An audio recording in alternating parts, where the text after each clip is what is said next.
Shalom everyone, and Shavua Tov. We are in a new week, a new venture, and this week is Parashat Lekha. And Parashat Lekha, you can find it in Genesis chapter 12, verse 1. It's already starting. And Vayomer Hashem el Avram, and the Creator is telling Avram, Lech lecha ma'artzecha u'mimoladetcha. Lech lecha. That's the name of the parasha, Lech lecha. How do you translate Lech lecha into English? They usually translate move for yourself, but that's not how you say it in Hebrew. In Hebrew, it means move on. Very simple. Lech lecha means get out of here, move on. Very simple. Now, to understand the story, we just have to cover the last two parashot, because this is parasha number 3 in the whole Torah. We just started with Bereshit, and what did we read in Bereshit? Adam was created, and the book and the parasha of Bereshit covered 10 generations. What's left of these 10 generations of Adam? Nothing. Everything crashed with the flood, with Noah. He didn't go anywhere. Noah was the hope, and Noah saved the project. And now it starts all over. Parashat Noah, 10 generations. It covers 10 generations of Noah and his offsprings. What's left of it? The Tower of Babel, everything crashed also.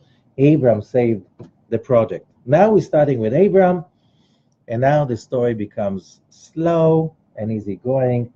You know, we have for Abraham few parashot, and then Yitzchak is few parashot, Yaakov is few parashot. We finished the book of Genesis. So, I said it many times, and I just summarize it. Why do we read those parashot? Is it gossip that we are trying to hear the stories about Abraham and Sarah and their problems and their issues? This is about gossip? And no, it's not. It's not about gossip. Why it's not about gossip? Because that's not going to linger 4,000 years. We have something that's much more important than that, and I'll explain it.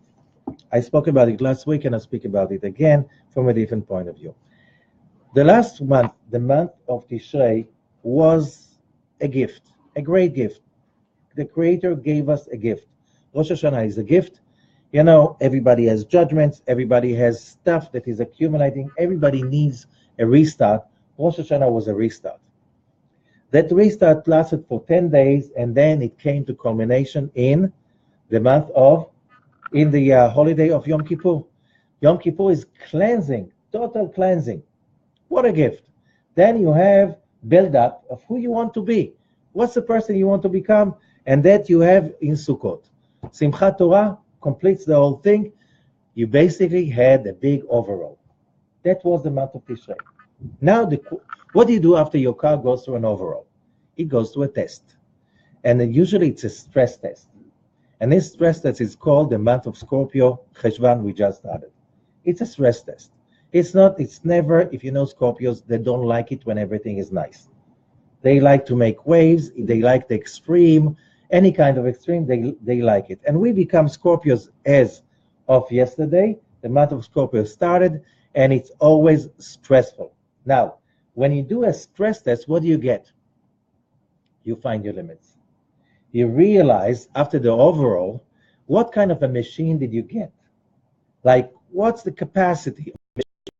Which means you're going to go into extreme challenges, you're going to get into difficulties. It's not going to be easy, never a dull moment. You live with a Scorpio, I live with one, never a dull moment. It's always a stress test. So, okay, so you know what I'm talking about. Okay, it's never done. I get addicted because it's with my mother, my wife, my daughter. Yeah, and everything has to be stressed as the whole year round. It's not just 1 month. But here, if you're not living with the Scorpio, not the Scorpio yourself, then you get the 1 month that everything becomes very Scorpio, and things are excited or depressing. Depends what kind of the coin you're going to take. Now, what's important about it that is over, and we have a whole year, and this year is about one thing. One thing. If you got up in the morning, you didn't get up in the morning to preserve things as they are. Like many people, they think that you are here to preserve everything. We are not born with preservatives, okay? We are always, the moment we're born, we start to grow.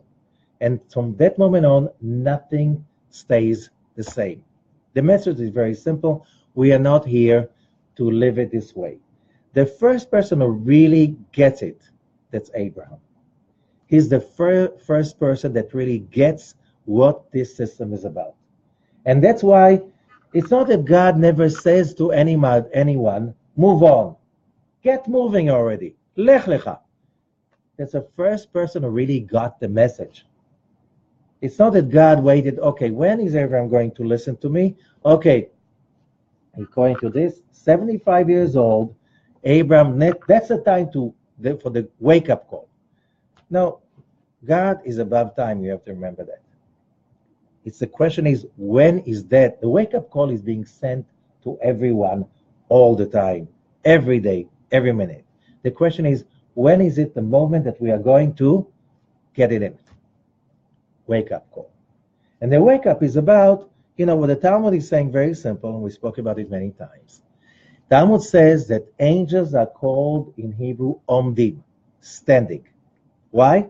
An angel is being created for one purpose and one purpose alone. This is it. A human being is called holchim, walking. If you're not walking, you're dead. If you're not changing, you're dead. Abram starts to walk.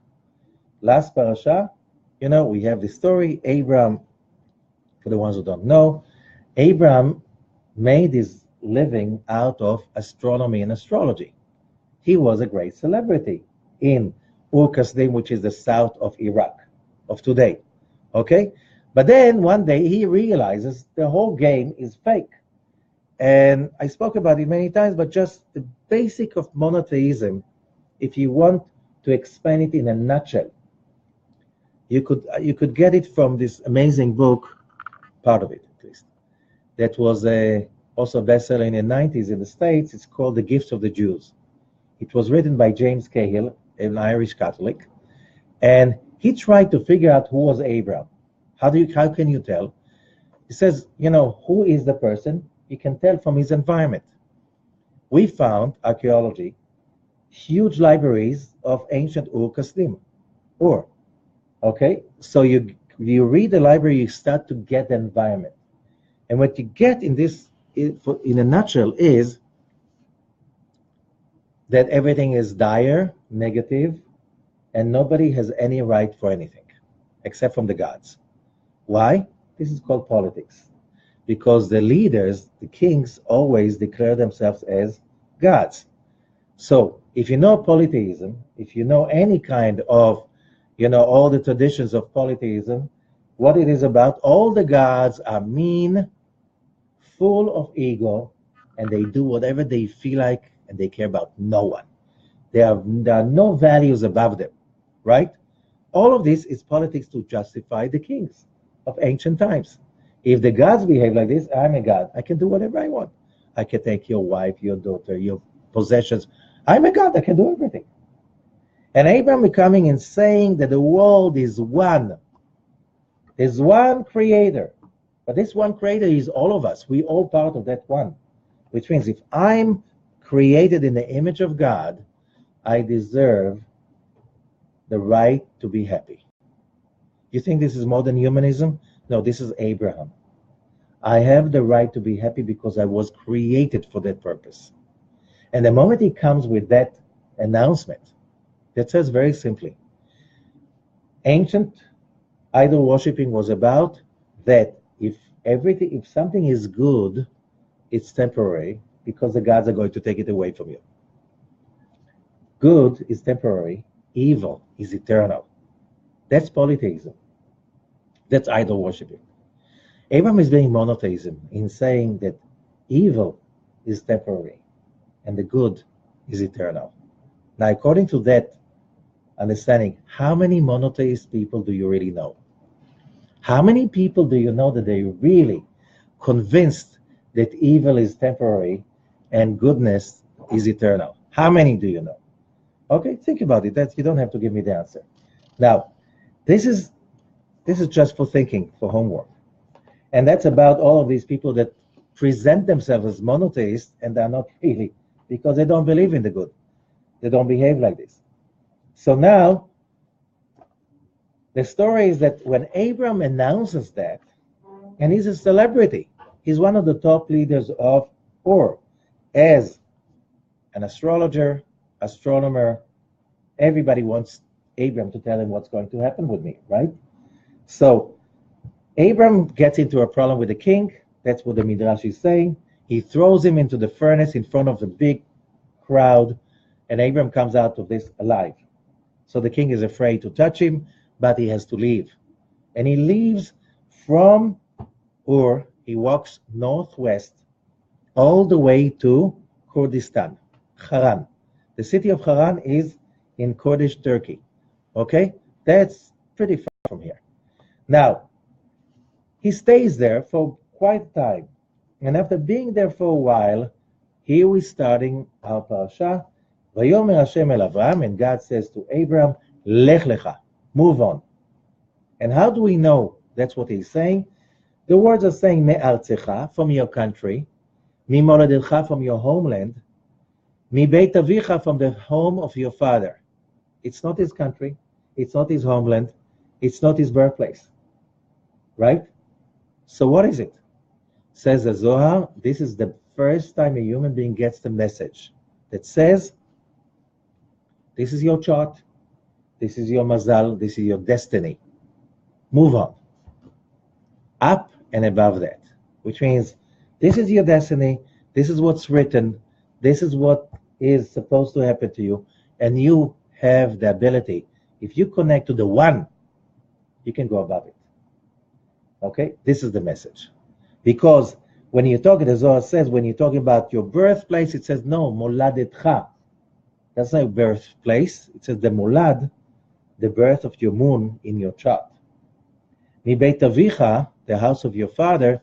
Whoever knows an astrological chart, there are 12 houses in the chart. Get out of the houses. This is your fixed chart. This is your fixed mazal. This is your fixed destiny. And you are supposed to move out of it as a human being. And when? Starting now. Okay, starting now. Why do we read this parasha right now? Because the year has begun. Our destiny have been declared and signed, right? What was the last prayer in Yom Kippur? Vechotmeinu lechaim. Seal us for life.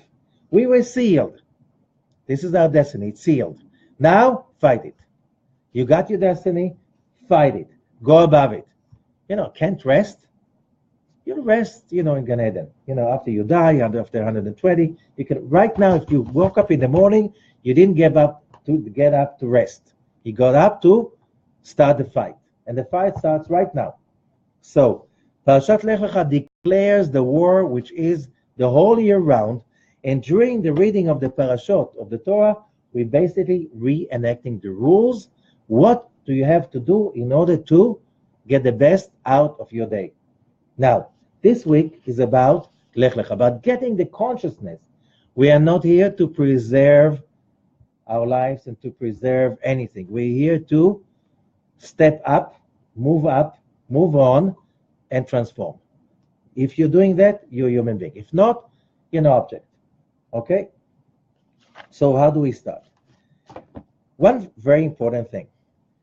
Everybody today that learns business knows that in order to really be successful in your career, you need to set goals, right? You need to get your vision, your values, and your goals. You have to set them out. Okay? Why is it so important? We will learn. Because a lot of people do that and they're not successful. What do I mean they're successful? They're not successful. They're not happy. If the person is not happy, he's not successful. How do you know somebody's happy? Rabbi Ashlag, the great commentator of the Zohar, he's teaching us something very simple. It's called Ein Noten Ma She'en Bo. You cannot give what you don't have. Which means, when a person is full of happiness, everybody has moments of happiness. That is overwhelming happiness. How do you feel at that moment towards other people? You can't wait sharing it with them. Let's say there's somebody that you don't really stand. You can't stand him too much. But that's a very, you bump into him in a very happy moment in your life. How do you look at that person? Oh, the poor guy, right? You can tolerate him. He doesn't upset you. So it's not about him, it's about you, right? It's about you. Because when you have a miserable day, then everybody's wrong, right? You make everybody wrong. Why are you standing up here? Why are you doing that? Why are you not doing that?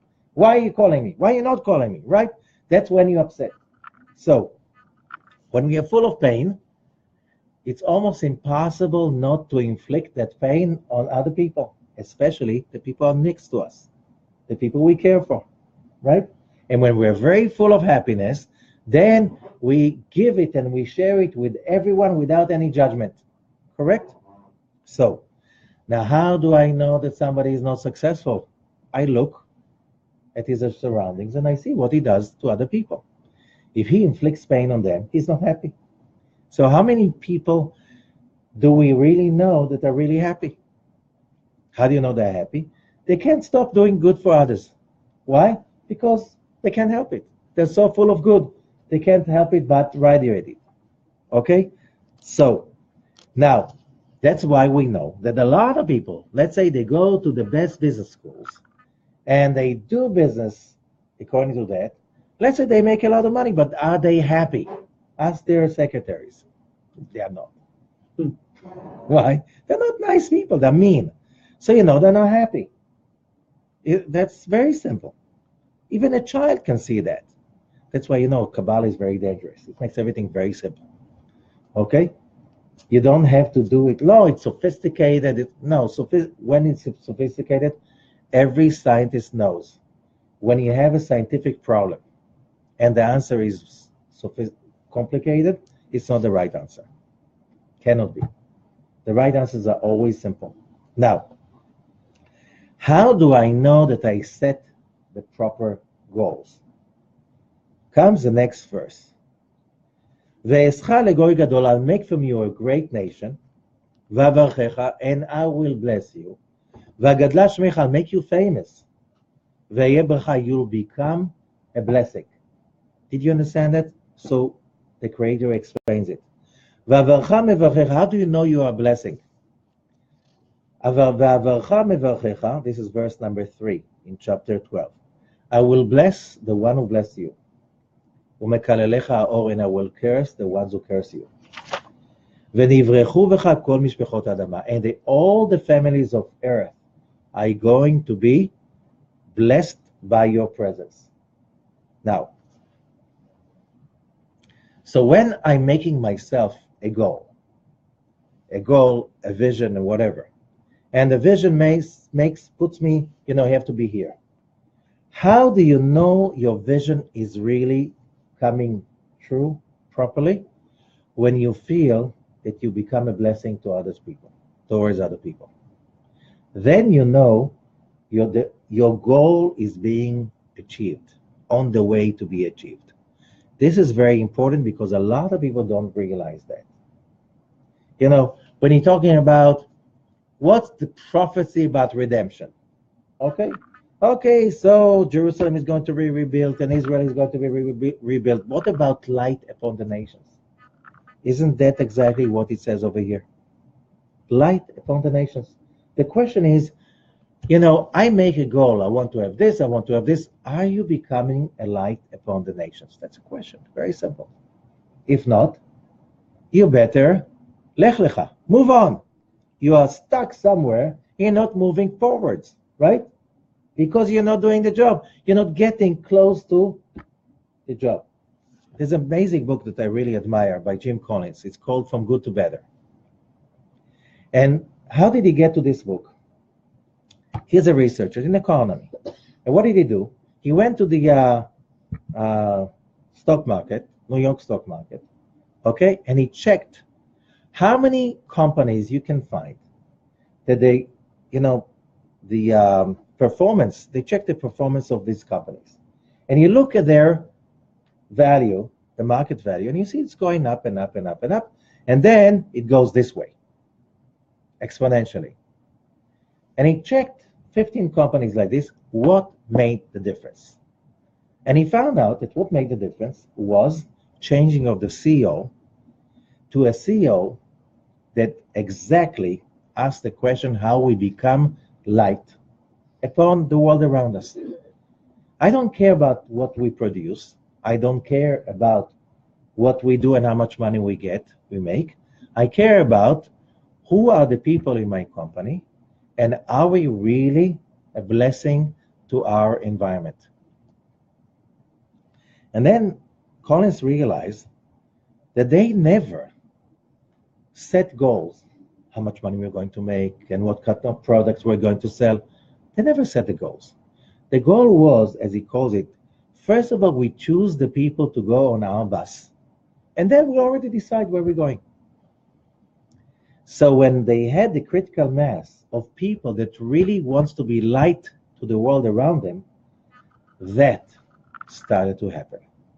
They found the right product, they found the right business tools, whatever. It already happened. Why?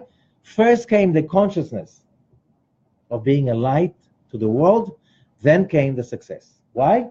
If you study Kabbalah, you know very well. First comes the consciousness that you create a system of people, a community, and a company is a community, by the way, because a lot of people, they spend more time with their co-workers than with their families, right? Especially today. Okay? Now that you do that you are there in that position, you are at that moment in the same wavelength as the creator. And when you are in the wavelength with the creator, what does that mean? That everything you need, you're already in touch with. And that means power, that means wisdom, that means invention, inspiration. It's all being, what's invention? It's something that is vented in, right? What is inspiration? Okay, it's all about where is it vented in from? From the S cloud, from the spiritual cloud, not the I, me, I cloud. From the real cloud, the cloud where all the ideas are coming from. This is from the creator. In order to be there, you have to be that person. And that's what this message is about. And so the Torah is giving us the first steps that we have to follow everywhere, in every venture, and these steps are in Parashat Lekh. First of all, you have to know that you have to be on the go. If you got up in the morning, you got up in the morning to find what do I have to change in myself. According to what? The great vision.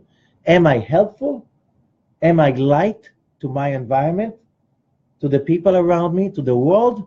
Or I'm not. I'm just, either am I black hole, I'm just taking in and giving nothing, or am I shining? And if I'm not, what am I doing to make it happen? That's first thing. Now, and then it says, and Abraham goes and he's 75 years old starting a new career. Think about it. The guy lost everything he had. His pension fund, everything, all his savings, everything, when he ran away from, or because he had a vision and he was not willing to compromise it, right? So he goes to Haran. After 15 years in Haran, he already has some projects. It says he already has students and stuff like this. Now God says to him, you have to move on. And the Zohar says, it's very important. What if I find myself that I'm stuck? I'm stuck, It's the same day again and again, same week again and again, same problems again and again. So take it literally, move on, move yourself around. Do stuff, even in business, make little changes. Changes you can make. Just get into this mode of changing, that you're on the go, that you're on the move. You'll see, you start, you make the first steps, God will help you with the rest of it. Abali taher mesayim be'ado. You come to purify, you show the intention and the action, you're going to get some help from above. How? Don't worry, you put the effort, it will come. Where from? You have no idea, none of your business. Right? Okay? Says the Zohar, that's also Zohar Shlach Lekha, not Lekh Lekha, Shlach Lekha, about it. And God says to Abraham, move on. ובשביל להאיר באור הקדושה, באופן זה, in order that the light of holiness will shine in Abraham. The light of holiness was not shining him. He got the message, but he was not shining it. He was not light upon the world yet. So, he has to move. מי שאינו זוכה מקום זה, if you don't feel that you have the merit to shine, what do? ילך ויטלטל עצמו למקום אחר. Shake yourself. Move yourself.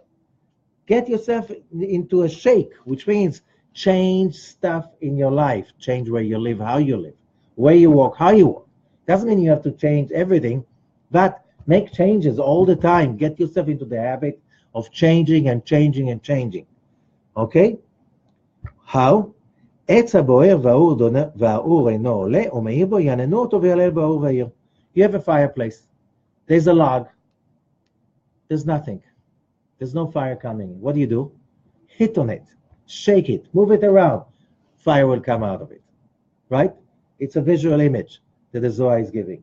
Which means you feel that the fire is not there anymore. Like the log, you're not shaking. You're sitting too long, too much. You're starting to rot. Okay? Move yourself around. Moving yourself around doesn't mean just physically, but it just listen to different things. Change the place you are at. What does it mean? Expose yourself to new ideas. Expose yourself to other people. Expose yourself to different opinions. By doing that, you start creating that atmosphere of change. And then you get out of being stuck. Okay? Then the Zohar says as follows.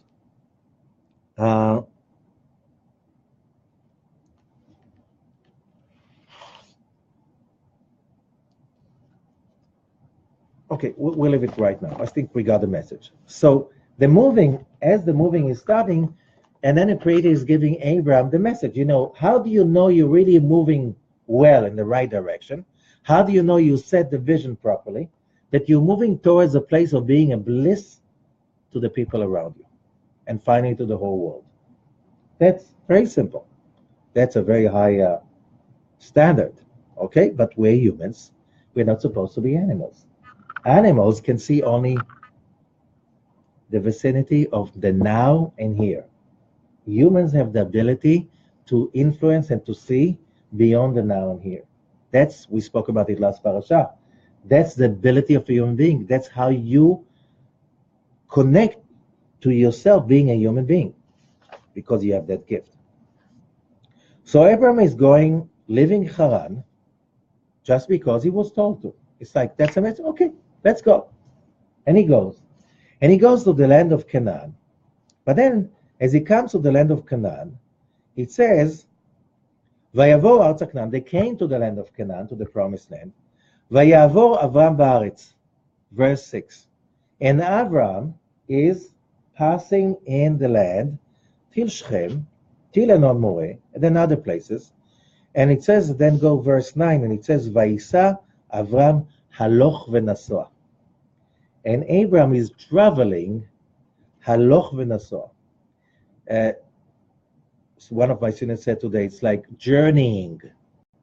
Haloch v'nasoah is this grammatical structure in Hebrew, means it's ongoing.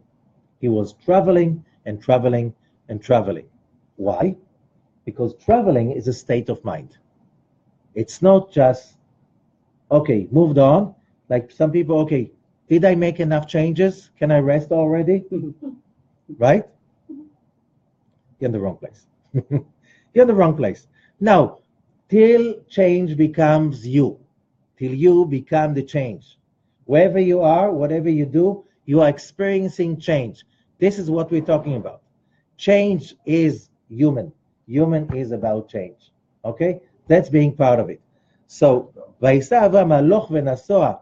Haloch v'nasoah means going on and traveling, moving on without stop. That's what it is. Yeah. So, now, what do we have over here? It's a never-ending story. As long as you're alive, you're on the go and on the change. Okay? Now, so Abram is there, he's traveling, and now there's another thing about traveling. The word is Vaisa. Now, today we have a good example. When we travel by a car, the first thing we have to do is get the ignition on, right? But the ignition is valid in one condition, that you have gas in your tank. If you don't have gas, igniting the engine won't do anything. You need fuel. And fuel means power, means energy. And in Hebrew, when you learn Kabbalah, the word Vaisa, to travel, means connecting to energy. For instance, you are in Shabbat, opening of the Ark. Opening of the Ark means connecting to Mount Sinai revelation. What do we say?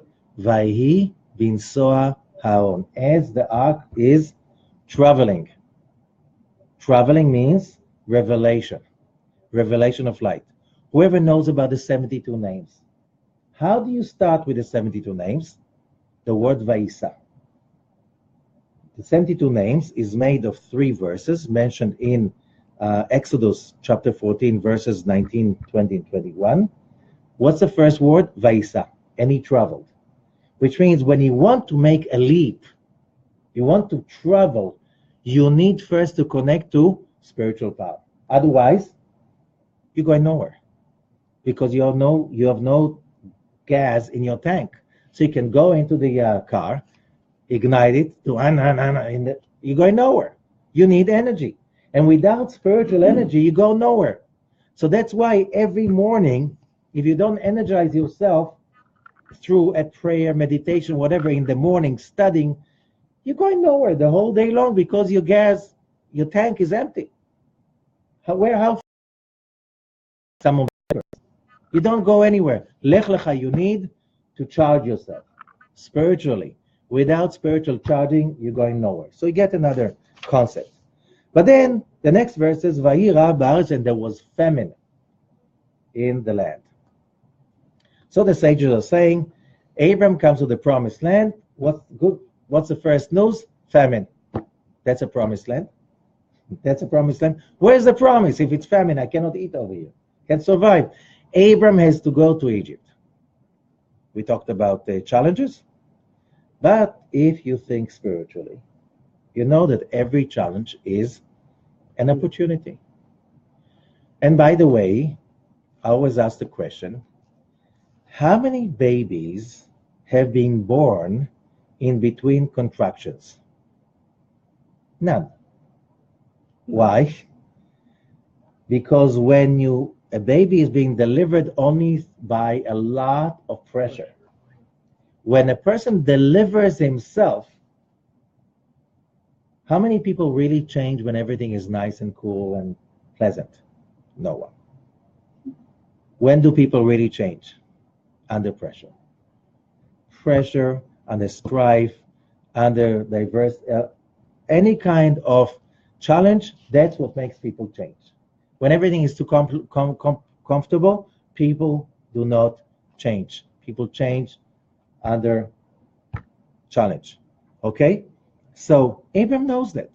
So he says, if I have to go to Egypt, I have to go to Egypt. We'll see what happens. Big trouble. Pharaoh takes Sarah. Okay? It's like, game over. Without Sarah, where do I go? However, he comes out of it somehow, magically, unexplainable, richer with Sarah, with a lot of more stuff. Now he's very rich, right? Okay, you have to go to Egypt for that.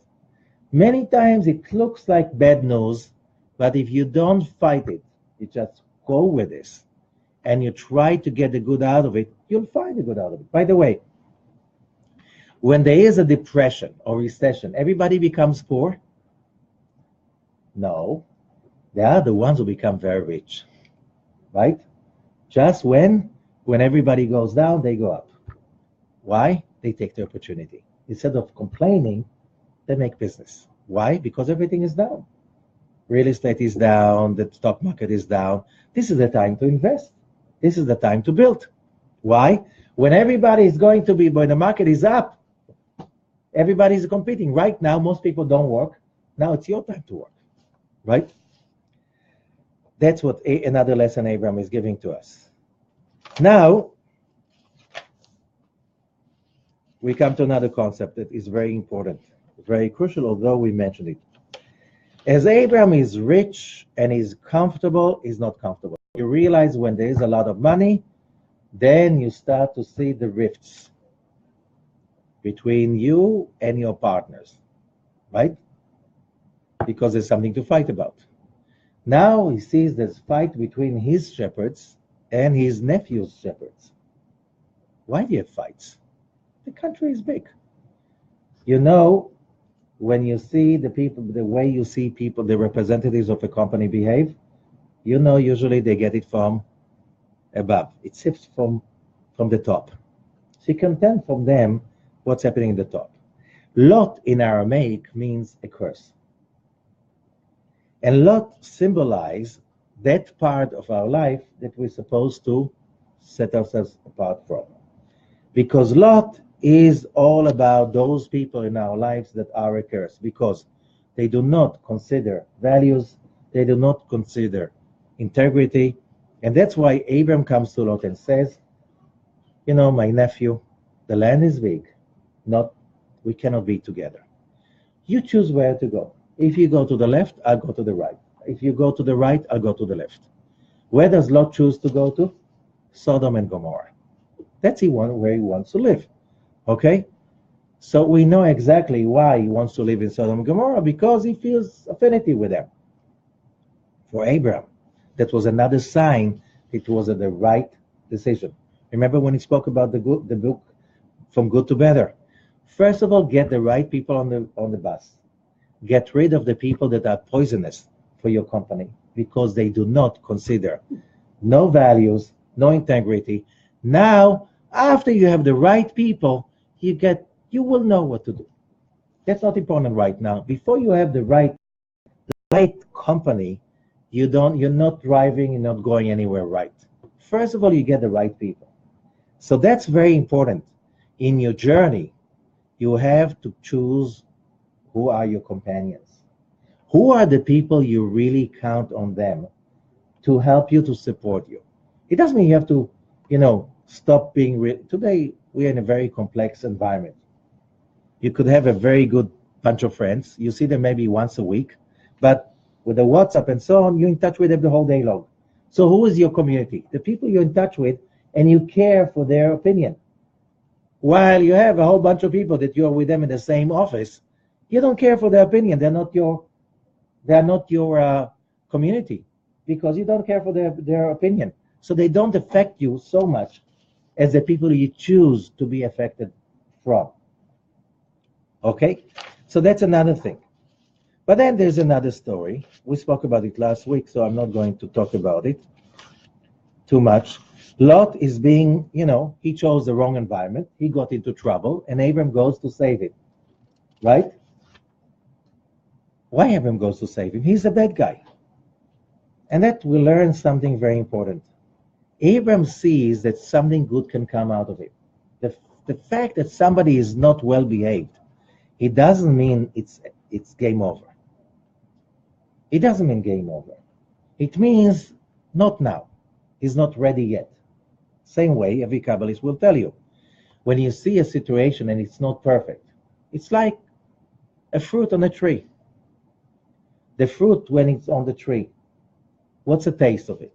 Most of the time, horrible. Why? It won't stay a minute on the tree if the taste is great, right?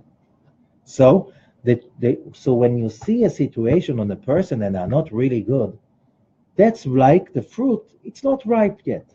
It's in the process. Finally, it's going to be well. How long? Who knows? But finally, it's going to be well. Now, so we're coming to the end. So we're coming now to the end, and which is the most important part.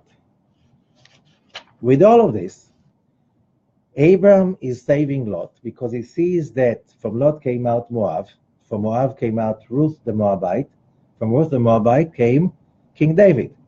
So Abram knew something good is going to come out of Lot. I have to save him.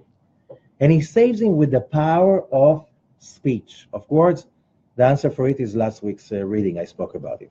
Now, chapter 15, verse 1. אחר הדברים האלה, היה דבר השם אל אברהם במחזה. After this, the Creator reveals himself to Abraham. And he says, אל תירא אברהם. Don't be afraid, Abraham. אנוכי מגן לך. I'm protecting you. שכרך הרבה מאוד, and your wage is very, very big.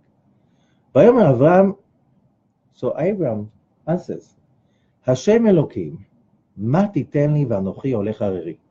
What are you going to give me? I have no children. And whoever is going to get what I have is my servant, Eliezer. הן לא נתת לי זרע, you didn't give me children. והנה דבר השם אליו לאמור, לא ירשך זה, כי אם אשר יצא ממך הוא ירשך. So God's word to him was, that's verse 4, chapter 15. This one is not going to inherit you, but the one that is going to come out of your loins. He will inherit you. And then verse 5, which is very important. ויוצא אותו החוצה ויאמר הבט נא השמיימה וספור הכוכבים אם תוכל לספור אותם. And he took him out and he told him, look at the sky, count the stars, if you can count them. So should be your seed. What does it say now? והאמין בהשם ויחשביה לצדקה. Abraham had from that moment on total faith. He knew this is the right thing. Now, from counting stars, this is the crucial moment in the history of mankind. Why? We read Rashi. Rashi puts everything together. And he says as follows. He took him out of the tent. So my rabbi, we used to say, they were drinking coffee together in the tent, and then, okay, let's go outside. Okay? That's a simple thing. Yeah, it's good for children, but we are grown-ups. לפי פשוטו, that's a simple explanation. ולפי מדרשו, if you want to go deeper, אמר לו, צא מהצטגנינות שלך. Get out of your astrology, get out of your chart. ראית במזלות שאין לך עתיד להעמיד בן, you saw in your chart that you're not supposed to have a son. Avram has no son. Avraham will have a son. You're going to change your name and you're going to change your destiny. Okay? And he goes on, Sarai won't have a son, but Sarah will have a son. אני קורא לכם שם אחר וישתנה המזל. Says Rashi, I will call you another name and your sign, your chart, your destiny will be changed. Now, Rashi says, דבר אחר. It's the language of the Zohar. There's another one, which is the deepest of them all. ויוצא אותו החוצה, he took him out. הוציאו מחללו של עולם. He took him out of the space of this world. הגביאו למעלה מכוכבים. He took him up and above the stars. וזהו לשון הבטה מלמעלה למטה.